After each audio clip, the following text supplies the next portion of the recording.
चलिए बच्चों, ये आप बाकी निकाल लेंगे, ये वाले नीचे के आप खुद निकालिए ये वैल्यू, और जिसकी निकालेंगे H3 ऐसे निकालने हैं, H3 बन के निकालो, यहाँ रख दोगे, और ये वाला भी आप खुद करेंगे। ठीक है, तो खुद करने की कोशिश करिए, और नहीं होता है तो फिर मेरे से पूछिए, आगे कराता हूँ मैं। क्वेश्चन दिया है छठा, निम्नलिखित समीकरण में x बाई जेड का मान ज्ञात कीजिए। बहुत बढ़िया।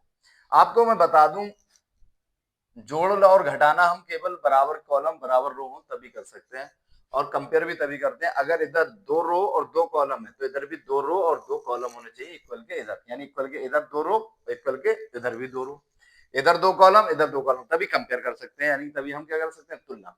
बराबर हो, इधर तीन रो इधर भी तीन रो, इधर दो कॉलम इधर भी दो कॉलम, तभी हम कंपेयर कर सकते हैं, बराबर होना चाहिए, कॉलम कॉलम रो रो। ठीक। चलिए, एक सवाल ये दिया है, वो कह रहा है एक्स वाई जेड का मान ज्ञात करिए। एक्स वाई जेड का मान ज्ञात करिए और मान ज्ञात करिए। पहला क्वेश्चन ये वाला है, इसमें तीन क्वेश्चन है, कितने, तीन, एक दो तीन। एक मैं कराता हूँ या दो मैं कराता हूँ, ये वाला और ये वाला आप खुद करना, ये कोई भी करा सकता हूँ। चलिए, क्या दिया है, 4 है, 3 है, x है, 5 है, इधर दिया है y, इधर है z, इधर है 1, इधर है 5। आपको ज्यादा दिमाग लगाने की जरूरत नहीं है कि पहला रो पहला कॉलम, ये पहली रो है और पहला कॉलम है, तो उसमें क्या मिला, 4। ऐसी पहली रो पहले कॉलम में कौन मिला, 22, तो 4 बराबर 22। सीधी सी फंडा ये है कि जिसकी जगह जहां दिख रही है इसमें, उसकी जगह यहाँ देख लो। यहाँ पर 4 है और 4 की जगह यहाँ क्या लिखा है, 22, तो ये आपस में बराबर हो गया, यानी 22 बराबर कितना हो गया, 4। सीधे से फंडा, ज्यादा सोचने की जरूरत नहीं। यहाँ 3 है और 3 की जगह यहाँ कौन होगा, जेड। सीधी, अब 3 की जगह 5 तो लोगे नहीं, सीधी सी बात है, 3 की जगह क्या लोगे, जेड। ये दूसरे कॉलम में, ये दूसरे कॉलम में, यानी पहली पंक्ति दूसरे कॉलम में 3 है, या पहली पंक्ति और दूसरे कॉलम में जेड है, तो जेड बराबर क्या हो गया, 3। ये आंसर, ये आंसर। यहाँ पर x है, दूसरी पंक्ति पहले कॉलम में, दूसरी पंक्ति पहले कॉलम में, यहाँ क्या है, 1, यानी सीधे सीधे आप देखेंगे तो आपको सामने से दिखाएगा, यहाँ पर x है और यहाँ पर क्या है, 1, तो x बराबर 1। यही क्या हो गया आंसर। समझ में आया कि नहीं आया। चलिए, ये करते हैं, ही कर लेते हैं। x plus y plus z बराबर कितना आएगा, 9। बस ये कॉलम वालों ने एक ही अवयव है, क्या है, ये सब जुड़े हुए हैं एक अवयव, तो x plus y plus z बराबर 9। यहाँ x प्लस जेड है और x प्लस जेड बराबर कितना है, 5, और यहाँ y प्लस जेड है, y प्लस जेड बराबर कितना है, y प्लस जेड बराबर है 7। इसे समीकरण मान लेते हैं 1, इसे समीकरण 2 और इसे समीकरण 3। सॉल्व करते हैं। y ऐसे ही रहेगा, प्लस ये x प्लस जेड, यानी x और plus Z, x plus Z की वैल्यू कितनी थी, 5, तो इसकी जगह क्या लगा दूंगा, 5, x प्लस जेड। ये आप थोड़ा सा और मॉडिफाई कर लेते हैं कि x plus y plus z बराबर 9 है, तो ये y अगर हम ऐसे ही रहने दें और x प्लस जेड इधर लिख लें, और x प्लस जेड की वैल्यू कितनी दी है समीकरण 2 से, 5,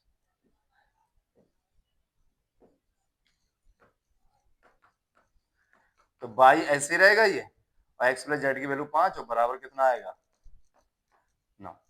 अब y का मान निकालना है, तो जिसका मान निकालते हैं उसे एक तरफ, बाकी सब एक तरफ, तो y ऐसे ही, ये प्लस का 9, ये प्लस का 5 उधर जाके माइनस का 9 में से 5 गया तो बच्चों 4, y बराबर, y की वैल्यू इस समीकरण 3 में लगा दो, समीकरण 3 में रखो,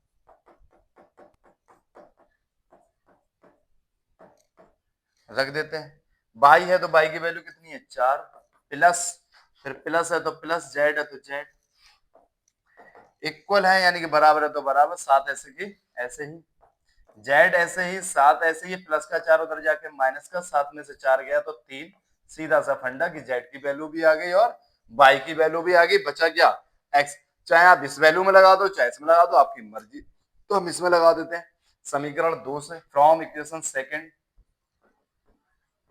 समीकरण 2 कहता है, समीकरण 2 से फ्रॉम इक्वेशन सेकंड कहती है x प्लस जेड बराबर 5, x ऐसे ही रहने वाला है, प्लस जेड है तो जेड की वैल्यू हम सब निकाल चुके हैं, कितनी है आपकी, 3, और इक्वल टू बच्चों 5 है, ये कितना है, 5। कहीं सोचे ये वो है, ये वो नहीं है, 5 है, क्योंकि यहाँ पर हो गया 5। x का मान निकालना है तो x एक तरफ करेंगे और प्लस तीन एक तरफ, यानी कि जिसका मान निकालते हैं उसे वन साइड, जिस और बाकी सब वन साइड कर लेते हैं, जिसका मान निकालेंगे उसे एक तरफ, बाकी सब एक तरफ। सीधा डायलॉग याद रखिए, 5 में से 3 गया तो बच्चों 2, x बराबर कितना आ गया 2। तो सभी वैल्यू आ गई, अतः करके लिख देंगे, हेंस अतः x बराबर 2, y बराबर 4 और z बराबर 3, ये आंसर। ऐसे इसके अतः करके लिखा, हेंस कहते हैं। x बराबर कितना हो गया 1, y बराबर 4, z बराबर 3। ये वाला आप खुद करेंगे। कौन सा वाला? ये वाला, ये वाला आप खुद करिए, ठीक है। तो आगे बढ़ता हूं मैं।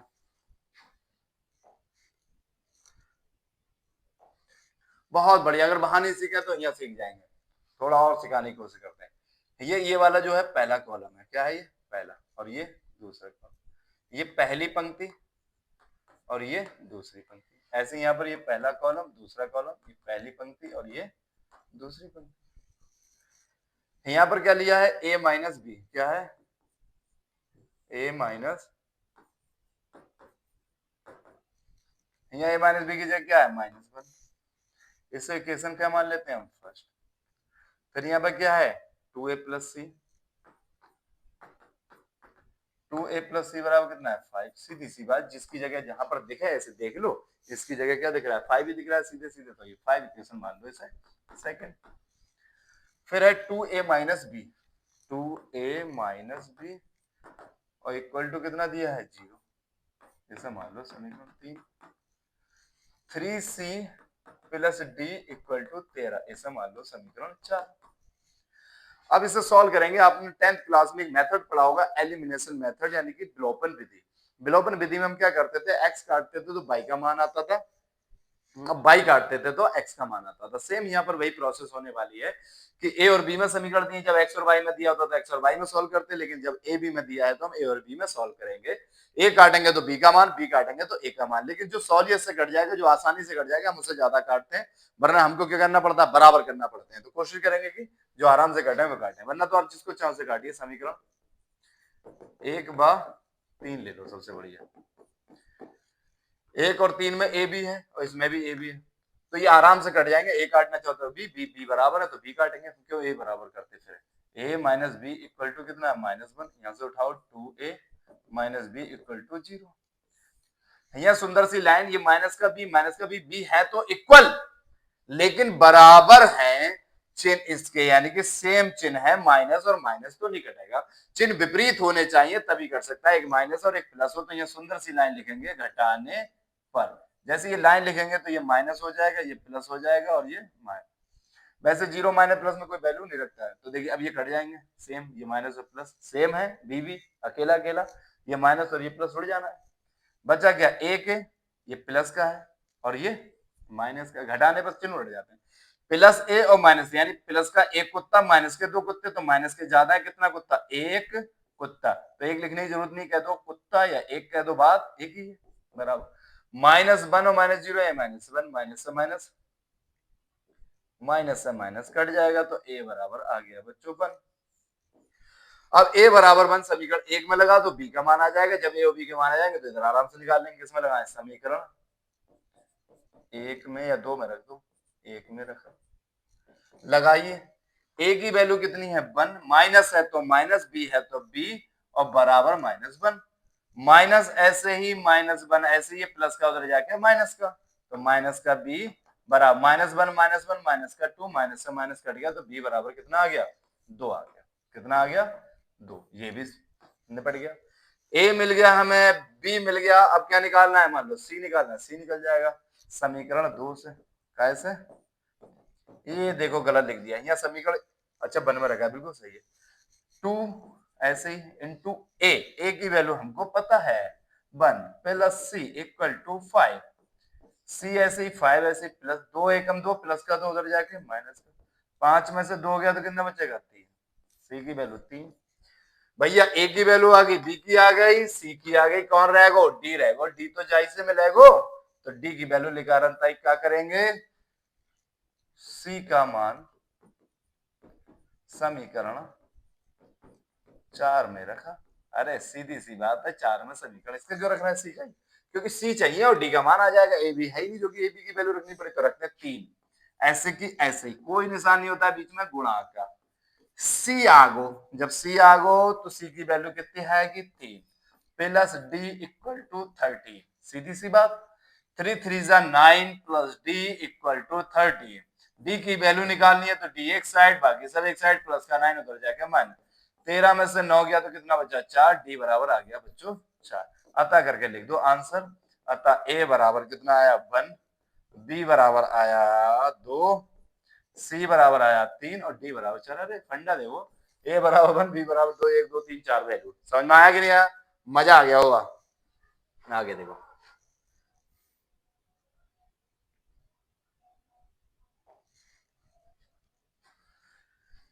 कह रहे हैं ए बराबर ए आई जे एम इंटू एन एक वर्ग आव्यूह है यदि वर्ग आव्यूह वही होता है जिसमें रो और कॉलम की संख्या इक्वल होती है।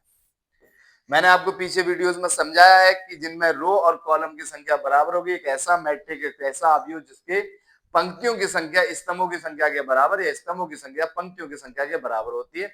स्तंभ बोले तो कॉलम, पंक्ति बोले तो रो। तो रो और कॉलम आपस में क्या होना चाहिए? इक्वल।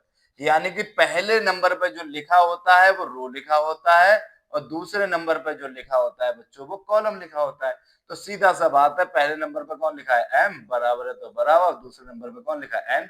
सीधा सा फंडा लग गया कि एम बराबर क्या हो एन, तो वो क्या होगा? एक वर्ग आव्यूह होगा, स्क्वायर मैट्रिक्स होगा। क्या होगा?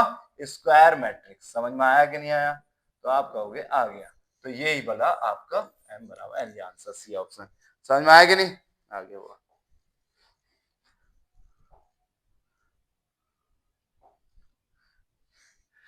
चलिए बच्चों, ये तो वैसे भी कर लेंगे। एक्स वाई का प्रदत्त किन मानों के लिए आव्यूह में निम्नलिखित युग्म समान है? ऑप्शन में होगा ये सवाल।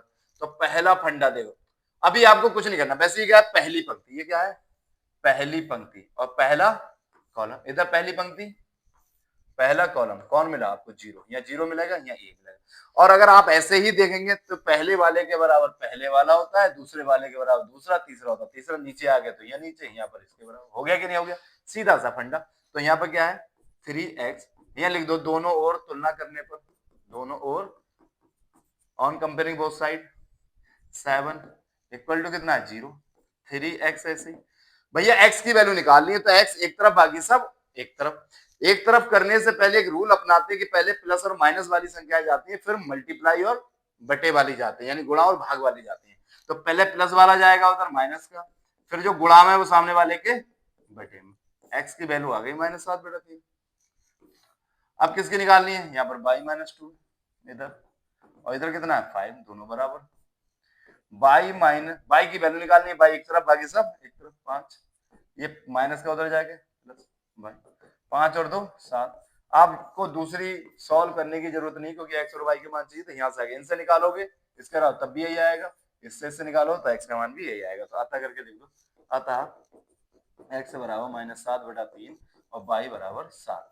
चलिए एक पूरी एक्सरसाइज निपटने वाली है, पहली वाली एक